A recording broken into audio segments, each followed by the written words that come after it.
नमस्कार दोस्तों, मैं पवन आप सभी का एक बार फिर से अपने इस चैनल ज्ञान कलश पर हार्दिक स्वागत करता हूं। उम्मीद है कि सभी ने होली बहुत अच्छे से मनाई होगी, गुजिया वुजिया खा रहे होंगे और पढ़ाई भी साथ साथ कर रहे होंगे। आज एक सबसे बड़ी सूचना जो कल सोनू सर ने भी दी थी, आज मैं फिर से उसको रिपीट कर रहा हूं।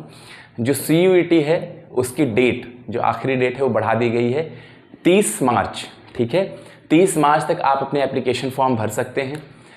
अगर आपको इस एप्लीकेशन फॉर्म भरने में कहीं से भी कोई समस्या आती है तो आप बिल्कुल हमें संपर्क कर सकते हैं। हमने अपने कॉन्टैक्ट नंबर्स लिख रखे हैं, आप कम्युनिटी में जाकर चेक कर सकते हो। हमारा टेलीग्राम चैनल है, आप वहां पर हमसे कांटेक्ट कर सकते हो।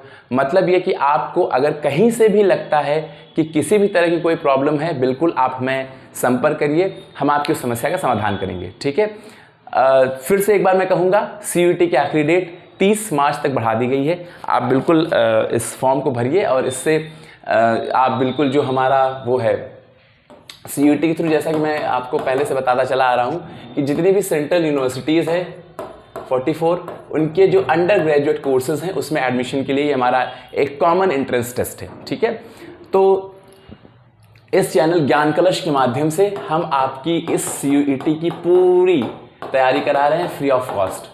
ठीक है, इसमें आपको एक पैसा देना नहीं है, बस आपको इतना करना है कि हमारे साथ जुड़िए। किसी भी तरह की कोई समस्या होती है आप हमसे बताइए, हम उस समस्या का समाधान करेंगे। अगर फॉर्म भरने में या डोमेन सब्जेक्ट सेलेक्ट करने में, जैसा कि अभी कई सारे बच्चों के फ़ोन आ रहे हैं लगातार, मेरे पास, शुभम के पास, सबके लगभग सभी टीचर्स के पास फ़ोन आ रहे हैं कि डोमेन सब्जेक्ट का अभी भी जो रिजोल्यूशन है उस समस्या का समाधान अभी हुआ नहीं है। कई सारे बच्चे अभी भी कन्फ्यूज़ हैं। तो आप लोग बिल्कुल हिचकिचाइए नहीं, हमें संपर्क करिए, हम आपके साथ खड़े हुए हैं। बस आपको इतना करना है। एक काम और, कि जो भी बच्चे नीडी हैं, जिन्हें आपको लगता है कि ज्ञान कलश की ज़रूरत है, उन्हें आप उन तक हमारा ये संदेश दीजिए कि उन्हें किसी बड़ी कोचिंग में 4000, 5000, 6000 लगा करके फ़ीस देने की ज़रूरत नहीं है। यहाँ पर उनके हर एक सब्जेक्ट की फ्री ऑफ कॉस्ट हम प्रिपरेशन करा रहे हैं। और फिर से एक बात मैं कहता हूँ, अगर आप हमारे साथ लगातार बने रहेंगे, जुड़े रहेंगे, जिस दिन भी रिजल्ट आता है उस दिन आप ये देखोगे कि आपका सिलेक्शन जिस यूनिवर्सिटी के जिस कोर्स में चाहोगे वहाँ हुआ होगा। और जिस दिन पेपर ख़त्म होगा, मैं फिर से कहता हूँ, बार बार कह रहा हूँ कि इस चैनल पर सभी सब्जेक्ट में जितने क्वेश्चंस आपको कराए जाएंगे या कराए जा रहे हैं, उससे बाहर बहुत क्वेश्चन नहीं आएंगे। उतने में आपका सिलेक्शन बिल्कुल पक्का श्योर शॉट हो जाएगा। ठीक है, तो आओ भाई फिर शुरू करते हैं। ज्योग्राफी हम लोग पढ़ रहे थे अपने उसमें। ठीक है, तो ज्योग्राफी में मैंने आपसे कहा था कि आप लोग जिस सब्जेक्ट का प्रिपरेशन कर रहे हैं उसका सिलेबस आपके पास होना चाहिए। ठीक है, तो यूनिट 1 जो human geography nature and scope था, ठीक है, ये हम लोग कर चुके थे। यूनिट 2 हम लोग, ये देखो, ये सारी चीज़ें हम पढ़ चुके हैं। पिछला वीडियो आप मेरा देख सकते हो, मैंने उसमें 2 वीडियोस हम लोग देख चुके हैं। एक में हमने सिलेबस एक्सप्लेन किया है, उसके बारे में डिस्कशन किया था। दूसरे में हम लोगों ने ये चैप्टर फिनिश किया था। ठीक है, और एक उसके बाद फिर अभी हम लोग पॉपुलेशन डेंसिटी एंड ग्रोथ, इसकी हम लोग बात कर चुके हैं। ठीक है, डिस्ट्रीब्यूशन डेंसिटी एंड ग्रोथ, ये यूनिट 2 है हमारा। ये NCERT का चैप्टर नंबर 2 है। ठीक है, ज्योग्राफी में। उसके बाद हम लोग डेंसिटी ऑफ पॉपुलेशन में तुम्हें बताया था कि डेंसिटी ऑफ पॉपुलेशन होता क्या है। ये अभी हम वर्ल्ड के रेफरेंस में बात कर रहे हैं। जब हम इंडिया के रेफरेंस में बात करेंगे तो थोड़ा सा और एक्सटेंसिवली पढ़ेंगे कि अच्छा कौन से स्टेट्स हैं जहाँ पर डेंसिटी कम है, क्यों है, और जहाँ पर ज़्यादा है वहाँ पर कम क्यों है, ज़्यादा क्यों है, और कितनी अप्रॉक्स अमाउंट है, इंडिया से कंपैरिजन भी करेंगे। ठीक, टोटल से। खैर, ये जो फैक्टर्स थे, कौन कौन से ऐसे फैक्टर्स हैं जो किसी जगह पर पॉपुलेशन यानी जनसंख्या कितनी ज़्यादा है या कम है, उसको कौन कौन से फैक्टर्स अफेक्ट करते हैं। बहुत आसान सी चीज़ है, अगर आप कॉमन सेंस यूज़ करते हो। भाई देखो, जहाँ पे नदियाँ वदियाँ हैं वहाँ पर पॉपुलेशन ज़्यादा होती है, जहाँ नदियाँ नहीं हैं पॉपुलेशन कम होती है। जहाँ पर लोगों को अपनी आजीविका के साधन मिलते हैं वहाँ पॉपुलेशन ज़्यादा होती है। जहाँ पर आजीविका के साधन नहीं मिलते हैं इकोनॉमिक फैक्टर्स में, वहाँ जनसंख्या कम होती है। बहुत ही आसान सी चीज़ें हैं। या आपको MCQ में कैसे देगा, सीधा से मान लो आपको दे दिया 3 ऑप्शन, ठीक है, कि इसमें से कौन सा ऐसा है जो जनसंख्या को प्रभावित करता है, ऐसे करके दे देगा। तो मान लो दे दिया लैंडफॉर्म, क्लाइमेट, सॉइल, और मान लो चौथा दे दिया पॉलिटिकल थिंग्स। वैसे पॉलिटिकल थिंग्स में जनसंख्या को प्रभावित करती है माइग्रेशन के तौर पे। अभी हम लोग आगे वो भी पढ़ेंगे। ठीक है, तो आज हम लोग को कहाँ से पढ़ना है, पॉपुलेशन ग्रोथ से। अगेन मैं कहूँगा, एक बार आप जाओ, आपको सिलेबस याद होना चाहिए।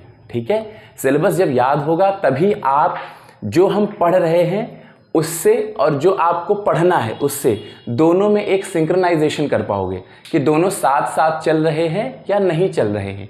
ठीक है, तो सिलेबस आप हमेशा अपने साथ रखा करो। तो पॉपुलेशन ग्रोथ, सबसे पहले तो ये पॉपुलेशन ग्रोथ होती क्या है, ठीक है। पॉपुलेशन ग्रोथ क्या है? Change in number of inhabitants of a territory during a specific period of time. देखो बहुत ही आसान सी चीज़ है।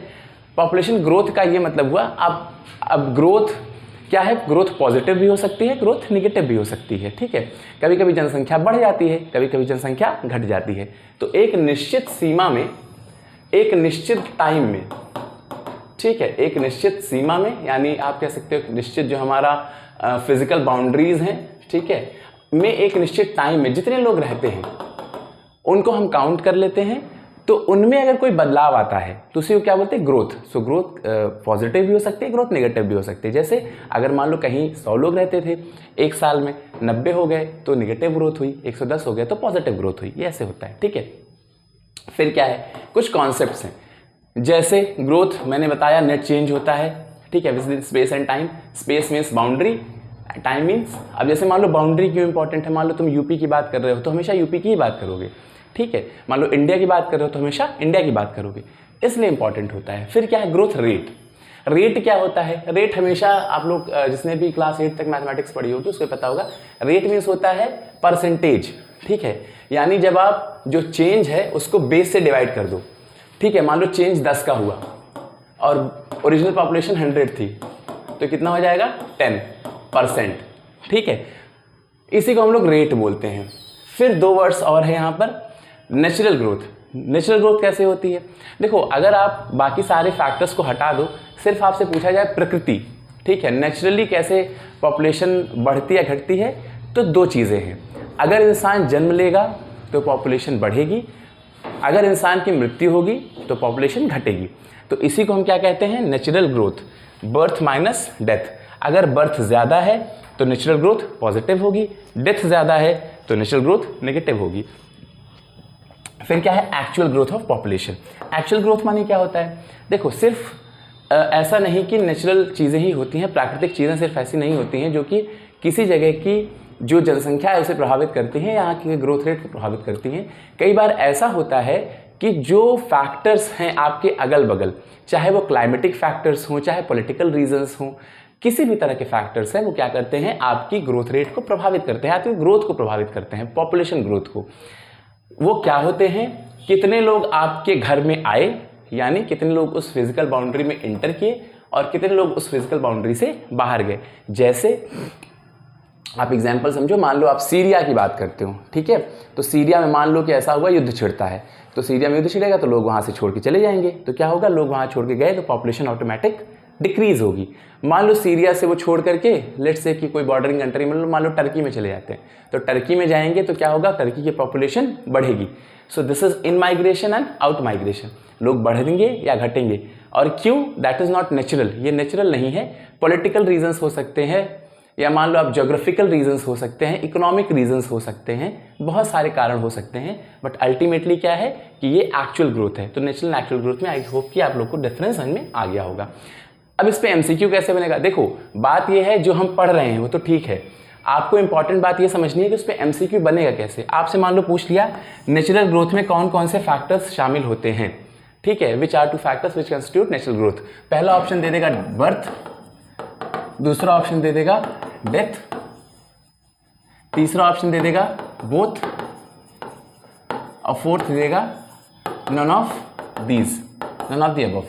तो क्या है? बर्थ भी हमें दिखता है कि बर्थ माइनस डेथ, तो क्या है? बर्थ माइनस डेथ, तो third will be the right option. इस तरह से आपसे एमसीक्यू पूछे जाएंगे। बहुत ही आसान देखो क्वेश्चन पेपर आया था लास्ट ईयर, ठीक है। फिर क्या है? Positive negative growth. Positive growth कब होती है?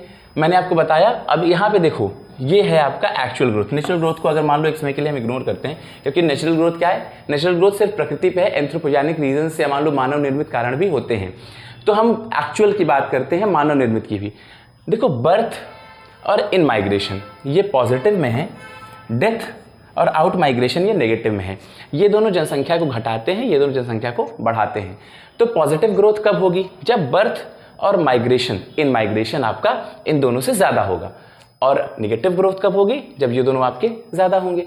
अगर ज़्यादा लोग आपके छोड़ के जाते हैं, कम लोग आते हैं, तो इससे क्या होगा? आपकी जो पॉपुलेशन है वो घट जाएगी। तो ये पॉपुलेशन के रिलेटेड सम कॉन्सेप्ट्स हैं विच आर एक्सट्रीमली इंपॉर्टेंट। आपसे सीधा डेफिनेशन पूछी जा सकती है, ठीक है, MCQ फॉर्म में।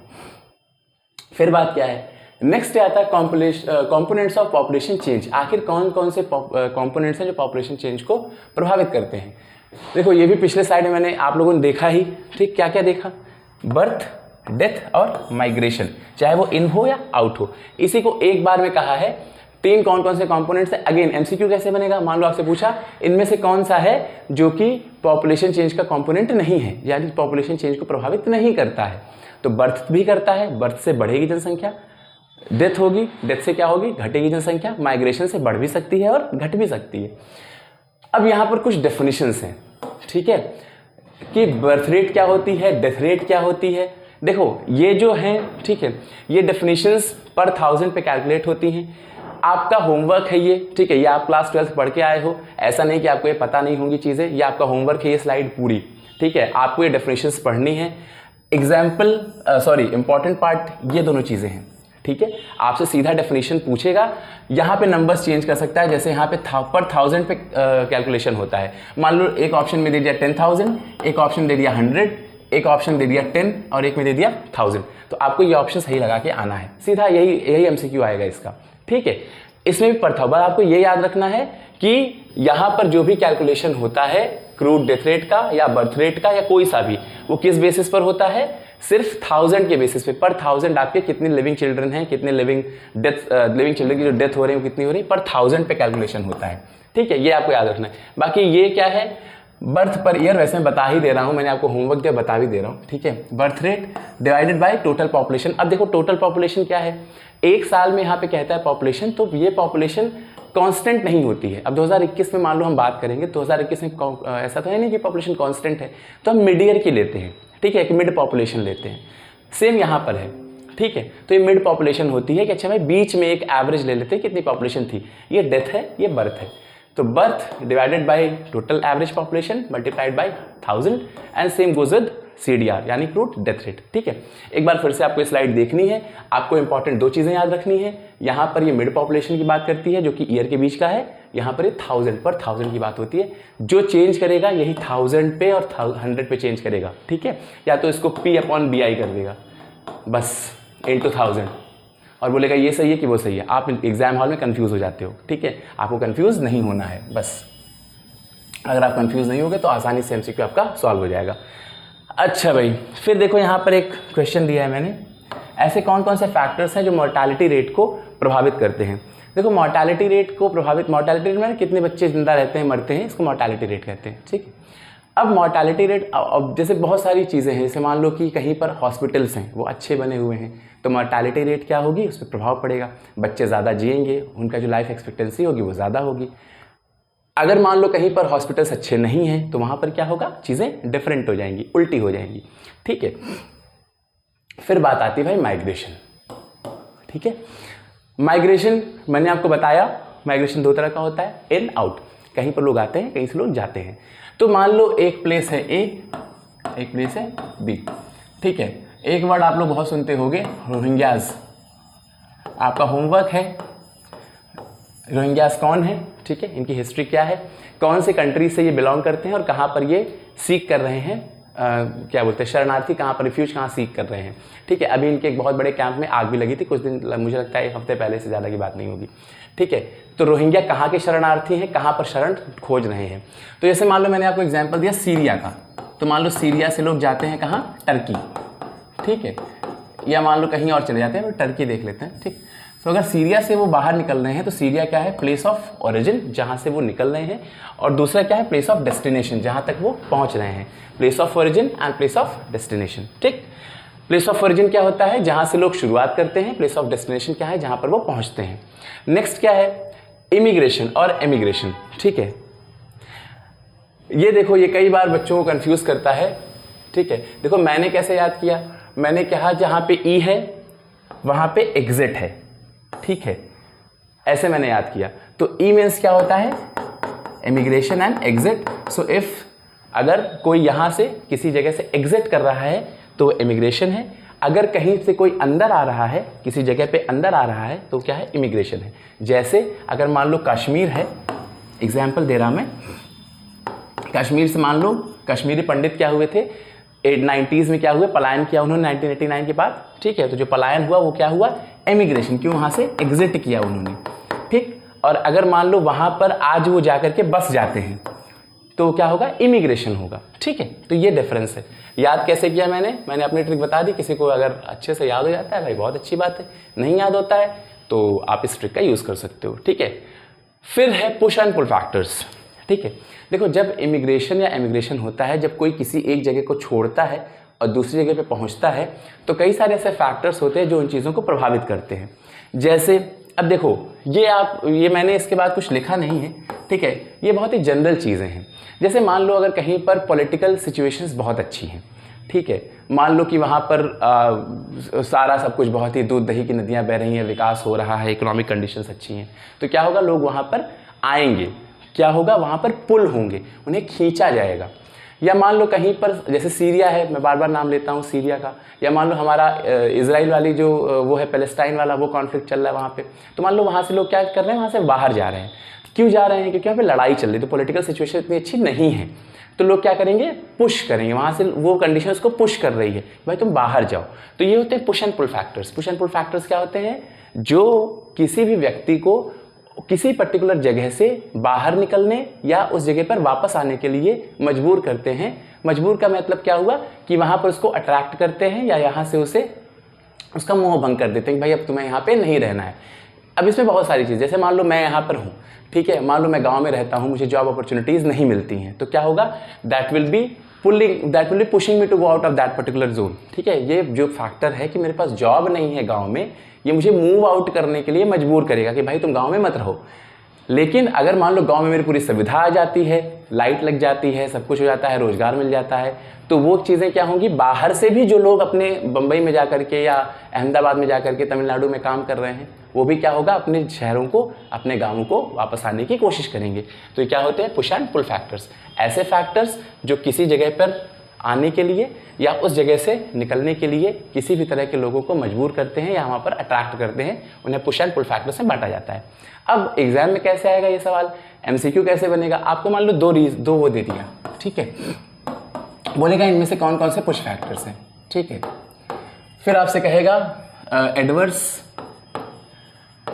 इकोनॉमिक कंडीशन, ठीक है। फिर आपसे कहेगा गुड एम्प्लॉयमेंट,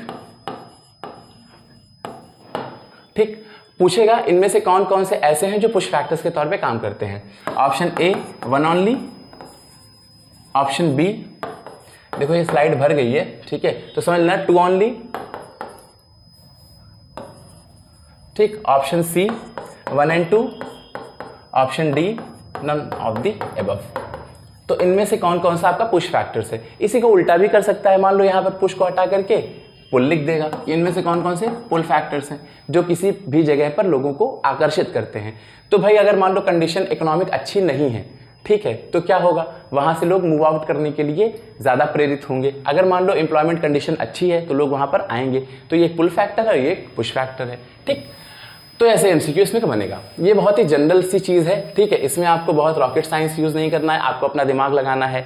देखो इसको ह्यूमैनिटीज़ क्यों बोला जाता है, क्योंकि ये आपके अपने जीवन से संबंधित है, ठीक है। हो सकता है आपको इलेक्ट्रॉन देखने को ना मिले, शायद कभी नहीं देखने को मिलेगा, ठीक है, अभी देखा भी नहीं है, लेकिन आपको ये चीज़ें जो हैं ये हमेशा आपको देखने को मिलेंगी, ठीक है, आपके रियल लाइफ में। तो अगर आपको लगता है किसी चीज़ के लिए आप आकर्षित होते हो, तो वो क्या है, क्या बोलते हैं, वो एक ऐसा फैक्टर है जो आपको वहाँ पर बाकी लोगों को भी आकर्षित करेगा। अगर आपको लगता है कोई ऐसी चीज़ है जो दूसरे लोगों को आकर्षित नहीं करती, आपको आकर्षित नहीं करती, दूसरे लोग भी वहाँ से मूव आउट करेंगे, ठीक है। ये हमारा देखो लास्ट है, ठीक है, इसके बाद हम लोग अगले वीडियो में कंटिन्यू करेंगे डबलिंग टाइम, ठीक है। देखो इसके पहले यहाँ पर एक ग्राफ दिया है एनसीईआरटी में, ठीक है, एनसीईआरटी ग्राफ मैंने यहाँ पेस्ट नहीं किया है, दैट इज़ योर होमवर्क। आप जाओ उस ग्राफ में देखो, ठीक है, ग्राफ कैसे है, टाइम किस एक्सिस पे है, पॉपुलेशन किस एक्सिस पे है, कितने टाइम में स्टार्टिंग का 1 बिलियन पॉपुलेशन कितने टाइम में होता है, और जो अभी का पॉपुलेशन चेंज है 1 बिलियन का वो कितने टाइम में हुआ। वैसे मैंने लिख भी दिया है, जो 5 से 6 बिलियन हुआ ऑलमोस्ट 12 ईयर में हो गया, ठीक है। इसका मतलब जो हमारी पॉपुलेशन की ग्रोथ रेट है वो बहुत ज़्यादा हो रही है। अब अगर आप देखोगे अपने टॉपिक में, अपने सिलेबस में, वहाँ पर लिखा है spatial pattern, spatial change. Spatial change मतलब क्या होता है, एक होता है टेम्पोरल, मीन्स टाइम वाइज, एक होता है स्पेशियल माने जगह की तरह, स्पेस वाइज, ठीक है, समय के हिसाब से, जगह के हिसाब से। तो स्पेशल पैटर्न मीन्स क्या होता है? स्पेशल पैटर्न मतलब कहाँ कहाँ पर स्पेस की वजह से चेंज हो रहा है, सो स्पेस में पर्टिकुलर। टाइम वाइज क्या होता है कि अलग अलग स्पेसेस में एक ही टाइम पर कैसे चेंज हो रहा है, ठीक है। तो हमने बताया, हमने लोगों ने डिस्कस किया कि ये जो लास्ट का 5 से 6 बिलियन का पॉपुलेशन चेंज है, इट जस्ट टुक 12 ईयर्स। 12 साल में पॉपुलेशन 1 बिलियन बढ़ गई। रीज़न क्या है? पॉपुलेशन ग्रोथ है, टेक्नोलॉजी अच्छी हो रही है, बच्चों की जो बर्थ रेट है वो भले कंट्रोल में है लेकिन डेथ रेट बहुत कम होती जा रही है धीरे धीरे। तो इससे क्या है, बच्चे जितने पैदा होते हैं सारे, लगभग सारे तो नहीं लेकिन बहुत ज़्यादा सर्वाइव करते हैं, तो पॉपुलेशन बढ़ रही है, ठीक है। अब यह है last impact of population change, ठीक है। इम्पैक्ट ऑफ पॉपुलेशन चेंज क्या है हमारा कि बहुत सारी चीज़ें हैं, जैसे अगर पॉपुलेशन बढ़ती जाएगी तो हमारे पास रिसोर्सेज कम है, ठीक है, उस हिसाब से रिसोर्सेज बढ़ते नहीं हैं। तो रिसोर्स अगर बढ़ेंगे नहीं आपके तो उस हिसाब से पॉपुलेशन को अकोमोडेट नहीं कर पाएंगे, पॉपुलेशन हमारी सर्वाइव नहीं कर पाएगी। लेकिन अगर पॉपुलेशन हमारी एक कंट्रोल्ड वे में है, उसको हम एम्प्लॉयमेंट दे पाते हैं, इकोनॉमिक एक्टिविटीज़ में इन्वॉल्व कर पाते हैं, तो पॉपुलेशन हमारा, हम लोग पढ़ते हैं ना ह्यूमन रिसोर्स, तो ह्यूमन रिसोर्स मतलब ह्यूमन जो हैं as a population they are resource, वो हमारा क्या संसाधन है, अगर हम उनका सही से उपयोग करें। तो खैर आज के लिए इतना ही, आगे हम लोग कई सारी और चीज़ें हैं हम लोग पढ़ेंगे, ठीक है। इससे पहले कि वीडियो ख़त्म करूं, आपको फिर से मैं याद दिला दूं कि हम लोग अपने इस चैनल ज्ञान कलश पर आप सभी के लिए CUET 2023 की तैयारी करा रहे हैं। CUET 2023 का जो डेट है वो बढ़ा दिया गया है, 30 मार्च तक अब आप अपने फॉर्म फिल कर सकते हो। अगर आपको डोमेन सब्जेक्ट भरने में या किसी भी तरह से फॉर्म फिलिंग करने में कोई समस्या आती है, हम आपके साथ हैं, आप हमसे बस जुड़िए। अगर किसी बच्चे को कोई नेसेसिटी है, अगर उसे लगता है कि उसके पास इतने संसाधन नहीं हैं कि वो पूरा पैसा देकर के पढ़ सके, तो आप हमारे साथ जुड़िए। बिल्कुल यहाँ पर आपको क्वालिटी एजुकेशन दिया जाएगा। मैं आपको एक बार फिर से याद दिला दूँ कि ज्ञान कलश पर आपको सभी चीज़ों की फ्री में तैयारी कराई जाएगी, आप इसके लिए अश्योर रहिए। एक और चीज़, अगर किसी को इसकी ज़रूरत है आप उसे रिकमेंड करिए। अगले वीडियो में हम आपसे फिर से मिलते हैं। नमस्कार।